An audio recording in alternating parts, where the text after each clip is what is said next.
Meus amigos, comentários ao Código Penal, o nosso podcast artigo por artigo, e hoje nós vamos tratar de um assunto muito relevante, que são as atenuantes genéricas, segunda fase de aplicação da pena.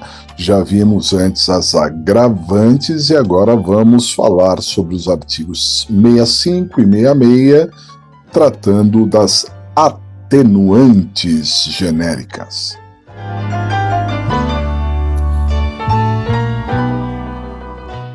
Bom, pessoal, quando se trata de atenuantes, nós temos que lembrar que a lei não diz o quanto diminui de pena, a lei não diz uma fração, ela não fala assim, diminui 1/3, diminui de 1 a 2/3, porque isso seria uma causa de diminuição de pena e estaria na terceira fase de aplicação.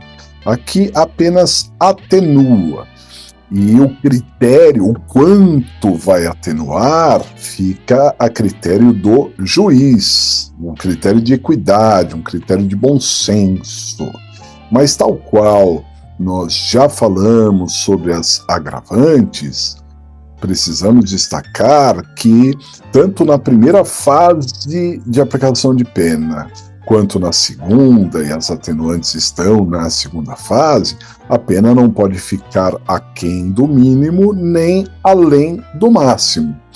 Dessa maneira, se na primeira fase as circunstâncias judiciais forem todas favoráveis e a pena seja aplicada no mínimo legal, chegando na segunda fase, encontramos atenuantes, essas atenuantes não vão servir de nada, porque como a pena já está no mínimo, não pode ficar aquém do mínimo. A atenuante, nesse exemplo que eu acabei de passar, serviria apenas e tão somente para combater uma agravante, mas ela sozinha não seria aplicada porque a pena já estaria no mínimo. Então, há de se ficar muito atento a esse detalhe. Bem, então vamos, pessoal, para a leitura dos artigos 65 e 66. Circunstâncias atenuantes, artigo 65. São circunstâncias que sempre atenuam a pena. Inciso 1º, ser o agente menor de 21 na data do fato ou maior de 70 anos na data da sentença. Inciso 2º, desconhecimento da lei. Inciso 3º, ter o agente, a linha A, cometido crime por motivo de relevante valor social ou moral. A linha B, ter o agente procurado por sua espontânea vontade e com eficiência logo após o crime, evitar-lhe ou minorar-lhe as consequências ou ter antes do julgamento reparado o dano. A linha C, ter o agente cometido o crime sob coação a que podia resistir ou em cumprimento de ordem de autoridade superior ou sob influência de violenta emoção provocada por ato injusto da vítima. A linha D, ter o agente confessado espontaneamente perante a autoridade a autoria do crime. A linha E, ter o agente cometido o crime sob a influência de multidão em tumulto, se não o provocou.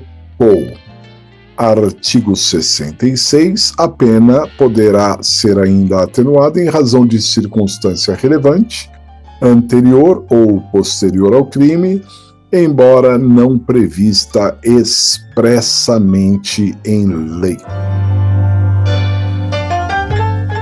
Bom, vamos fazer aqui algumas considerações, não é? A lei continua mencionando o menor de 21 anos como tendo atenuante. Vamos lembrar que a redação é anterior a mudança do Código Civil. Pelo Código Civil atual, a maioridade civil se dá aos 18 anos. Antigamente, a maioridade civil absoluta só se dava aos 21, e por isso o menor de 21 anos era maior relativamente, e por isso a ratio legis do menor de 21 anos ter uma atenuante. Não há mais essa maioridade relativa para quem tem de 18 a 21 anos, essa maioridade civil. Mas, vamos lembrar uma regra importante: uma lei penal só é alterada por outra lei penal. Então, a mudança no Código Civil não pode alterar aqui. Portanto, o menor de 21 anos tem sim atenuante se praticar o crime, ao momento de praticar o crime tinha menos de 21 anos, ok?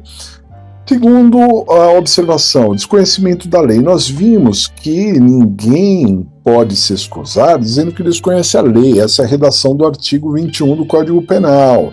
Mas a ignorância, né? Às vezes a pessoa padece de uma simplicidade muito grande, uma ignorância, a pessoa é muito simplória, né?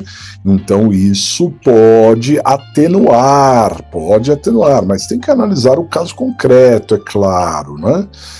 Temos algumas situações que para determinados crimes pode ser até um privilégio, como é o caso do homicídio, em que o relevante valor social, relevante valor moral, né, são considerados privilégios. Mas para os crimes em geral, tanto o relevante valor social moral ou ainda a violenta emoção pode ser atenuante. Se for para homicídio, é um privilégio, vale destacar isso. Outra condição importante é a reparação de danos, né? Pense sempre que a reparação de danos sempre ajuda o réu.